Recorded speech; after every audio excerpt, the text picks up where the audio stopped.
How are you? Everything's fine, thank you very much.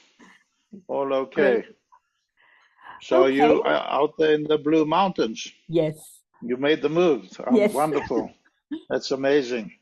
How far is it from Sydney? 1.5 to 2 hours. But there's no reason to be in Sydney, right? There is no reason now. No, no. That's So good. that's good. Yeah, I Yeah, know we've always, since the time we moved to Sydney, we've always been coming to the mountains most weekends, and yeah. we knew we would come here one day. Finally, yeah. Amazing. So I just Okay, got your book, and I hope to read it during the break, which I'm taking from next week. But this is okay. this is exciting, Jeremy. It's a very new hmm thing. I remember you speaking about it, I think last year or 2 years back when we had an interview. So tell us all about it. The first few lines, I read the first chapter and I was like, it was going back into my childhood days of Annette Bitten and, those adventures, Enchanted Wood. So talk about it. Okay. You know what? I'm going to bring a copy and show you, okay? Okay. Well, just take Yes. take me 1 second. I just got my first copy myself yesterday, the first hardcover. Wow. There it is. Even the Yeah. cover and everything, And it's beautiful. yeah, it's a beautiful book. I'm so happy with the way it came out. There's the map Okay. of the story. Uh-huh. Yeah. So yeah, the illustrations are by my niece, so I'm very happy about that as well. She's 40, but she's been drawing for me since she was 9, I think. At the time she used to do my overhead projection for lectures and stuff like that. She used to make pictures of. I'll tell you what, Shilpa. I've got 6 kids, 4 daughters, 2 from the first marriage, 2 from the second, daughters.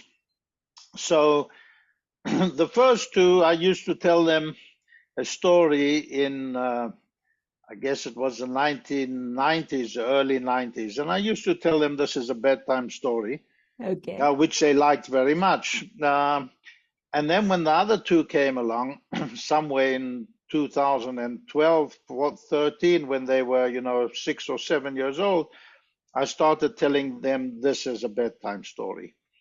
But now it got more evolved, much more evolved. And every day when I went to clinic here in Tanzania, half an hour drive or something, I would be thinking what to tell them the next night. And so evolving it more nicely. So when I came home at night, I had a ready-made story, and it always finished with a cliffhanger. So they like, no, I don't want to go to bed, don't want to go to bed, we want more, and all that stuff. But it was just 5 minutes, just the right amount that a parent wants to tell their kid in the night, not too long. So, and then it turned out to be a nice story, and the plot got thicker and thicker. So I thought, I want to write this. Of course, most of my life I'm writing professional books, so it was the first time I went out of that. But the practice I had from writing the books, all the professional books, helped me a lot because I learned how to write during this period, even if it's a different genre of writing. I did did improve because when you start writing in the beginning, you put in too many adjectives and you get all flowery and you want to show how well you write, and really writing's more about what you take out than what you keep in. Mm-hmm. So then it took me about 4 years or so to finish it, and it's a great story, but I tried to fit everything in it in a way like for adults, for kids, philosophy, homeopathy, all in the story, of course, but lots of stuff. Mm-hmm. Then when I tried to publish it, I learned very quickly that the publishing world today is very different from what it used to be 20, 30 years ago even. Uh-huh. It's a factory now. They want everything by the book. It has to be, for the genre that it is, which has to be middle grade, because the two girls are 12 years old. So you can't make it a different genre. You can't write something that is for adults and for kids. You Right. know, everybody thinks Harry Potter, but that's just a one-off miracle. It doesn't work like that. Nobody will look at it at all if it's for more than one genre. You can't mix things that go in young adult, which is teenagers, into the middle grade. It's all compartmentalized like that. It's terrible, really. Takes away, it's all paint by numbers. And you need a certain number of words for this kind of book. Middle grade book has to be 60,000 words. I had 100,000 words. I was determined to find a publisher because, the reason is publishers pay you nothing. But I'm not in it for the money. I just wanted as many people as possible to read it because I know it's a wonderful story. So I cut it down from 90,000 to 100,000 to 60,000 to fit the genre. Then I wrote to 600 agents looking for an agent and nothing, because so many people are writing books today, especially since Corona. Unless you happen to write Moby Dick beforehand, or you Dostoevsky's nephew or something like that, you'll never see, you don't have a chance. It's not going to happen at all. So I really tried. I spent a lot of time and money writing to publishers, to agents, nothing. Finally, last year, I decided, okay, if I don't find anything by this October, I'm going to publish it myself. But I was, sleeping on it. And then my wife said to me, it's got to be out for Christmas. So suddenly, bang, okay, it's got to be out for Christmas. So I started running around and formatting and then getting it together in illustrations. I had it out in 3 weeks. And it's a great book. I'll say so myself. I can afford to say so because, everybody tells me that. Everybody who's read it has loved it, I so can't far. wait. Not only for... Yeah. So, Jeremy, there are so many dads, who Yeah. tell bedtime stories. They read out to Yeah. their children. You are a special dad Yeah. who creates those stories and, got them. Yeah. What made you publish it? What was behind it? The first thing is that I knew it's a really good story. I knew it's that people will enjoy it, and it just gave me happiness to know that that people will enjoy it. That was the first thing. The second thing is that I put all kinds of, once I got going on it, I put all kinds of hidden messages into it. So, of course, I put homeopathy, but not in your face, like, I just wove it in subtly in places where it will just plant a seed into a kid's mind or into a parent's mind or something like that. Then I started hiding all kinds of things inside. So you will find there homeopaths, you will find me, but you won't know it's me at least 3 times, and my wife and my wife's parents and my parents and well-known homeopaths world over, and remedies and names of remedies and remedy pictures. In fact, Wow. and a few skeptics as well. So, in fact, I'm doing a competition for the first person to find the most references to homeopathy, to remedies, to remedy pictures, to anything to do with homeopathy will get a professional remedy kit. So yeah, so That's keep wonderful. your eyes open. Yeah, when you're writing it. But I have to tell you, Shilpa, it was just so much fun for me. I really enjoyed writing it. I don't know if you know Rebecca Stirrup from New Zealand. I think She's the head of the New Zealand Society. Yeah, I've met her through the And network. yeah, and she was staying here because she's a volunteer with us. while I was writing. So I was writing really fast because she was reading all the time and having a great time reading it. And I was writing as fast as I can to keep up with her reading. Uh, so, everybody loves it. Kids love it. Adults love it. It's suitable for anybody because it's fun. It's an adventure, it's a page turner. But it's got humor in it, and it's got some philosophy in it and stuff like that. So you'll see what you think, and it's a great read to read alone or to kids, nephews, whoever it is, and yeah. So, with So yeah. homeopaths, what, you said there are Mhm. hidden sort of, you also spoke about hidden messages. What sort of messages? Yes. Um, like for instance, look, the biggest message in the book is about integrity and following your truth and your heart and what you want to do, which kind of sounds corny today because people put it in all kinds of Yeah. books, but it's in a different way. It's these girls are facing a lot of conflicts on the way, and at each conflict they can decide if they're going to go the easy way or they're going to go the hard and true way, which is homeopathy, because allopathy is the easy, quick, looks good in the beginning way, and homeopathy is all the time choosing the path of truth and integrity that is harder in the beginning, but pays off in the end.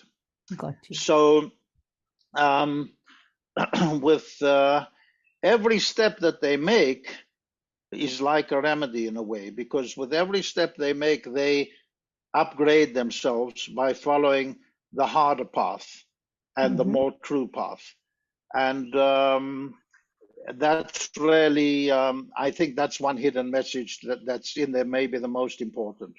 Um, and then there's it's girl power too. It's really about two 12-year-old girls who start off pretty weak and become very strong through upgrading themselves.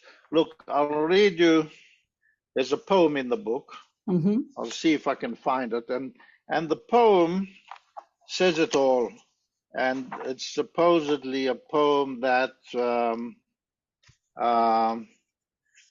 Beryl. It's the noble adventures of Beryl and Carol. Now, you see, I like the word noble because, as you know, I'm into the noble gases and all that, and it connects to that. It's about nobility, and let me see, where is it? So it's about following the path of nobility at every stage, and um, her father writes her a poem, which is really a short version of what the book is about. So here's the poem. Every act of strength leads to another act of strength. Every act of weakness leads to another act of weakness. Courage begets courage. Fear breeds fear. Small acts generate bigger acts. Big acts generate greatness. Facing pain and overcoming difficulties enhances freedom and power. Unexpected solutions are given by heaven as a token of appreciation for honest endeavors, humility, and goodwill. Life spirals up and down, snakes and ladders. At every moment, choose your path. Once decided, don't look back. Move on. Gateways will open. At all times, the universe is unfolding as it should. Such a lovely message. It Yeah. it just embodies everything. Mhm. And that's what the book is, that's the inner nature of the book. That little things, we have choices at every second of our life, big ones, little ones. And, depending on what we choose, we will go, that game, Snakes and Ladders? Yeah. I don't know, you have it in, yeah. Yes. You'll either choose a snake or you'll choose a ladder. And choosing a ladder means always a harder climb, but always a bigger viewpoint. And with every ladder you choose, you will climb higher and higher and higher. until you get to 100. Yes. And that's what happens with these girls. You know, they get to 100, but through the hard choices and never going down the snakes in America shoots. You know, and always taking that path. That's the real homeopathic message, because you know, homeopathy, to my mind, is always choosing the proper but difficult path. That's the whole secret of it, rather than taking the easy way out. I try never to take the easy way out in homeopathy. But, you know, that's all heavy stuff, but the book is light and fun and, you know, nice to read. And once you start, you won't be able to put it down. Oh, that's lovely, Jeremy. I can't wait. Okay. And I think, you know, every practitioner, every family member, I mean, this is Christmas time, you know, can gift these books to family and friends and just enjoy. And it's nice to have that lighter part of and still have the homeopathic message to, you know, and Exactly. spread that awareness at the grassroots. So thank you so much for doing Yeah. that. And thanks to your girls as well that, you know, it's Yeah, for so sure. how old are they now? It's, Your daughters? well, the older ones are 38 and 35, and the younger ones are 17 and 16. They, you know, my oldest daughter, she helped me edit. She must have read it 60 times, and she cried every Every time she time. read it. She cries. Yeah, so she still loves it. You know, my Camilla's reading it, I think, about the 10th time now. Yeah. Oh, wow. So there you go. Thank you Mm, so much, Jeremy. And I would be happy to pleasure. share it with everyone I know. And thank you for Great. doing it. And it's a Mm, lovely Christmas gift. So I'm glad yeah. Camilla said write it before Christmas because this is the time. Yes. Yeah. Exactly. It is. Yeah. Thank you. You can get it on Amazon. Yeah, Uh, I know a lot of homeopaths don't like Amazon. I'm not crazy about it either, but it was the easiest, quickest way. to do And that. then Yeah. I'm going to put it on other publishing houses later on as well, you know, but Okay. that takes more time, money, and expertise. But if you buy it from Amazon and you can leave a great review, I'll be grateful. Will do. Thank you. And we look forward to this. And I'll be sending you people a link and also possibly put a link below this video also. Okay, thank you. Great. Excellent. Yeah, but I'll tell you something. It's much more fun to write that book than write homeopathic books. I mean, I I enjoy agree. writing homeopathic books, but I had a blast with this. So if enough people buy it, I have a sequel in mind, which will be a lot of fun as well. Oh, Yeah. that'd be fun. So we'll see. Yeah. So we'll have your homeopathic books in parallel with these books, and it'll be great.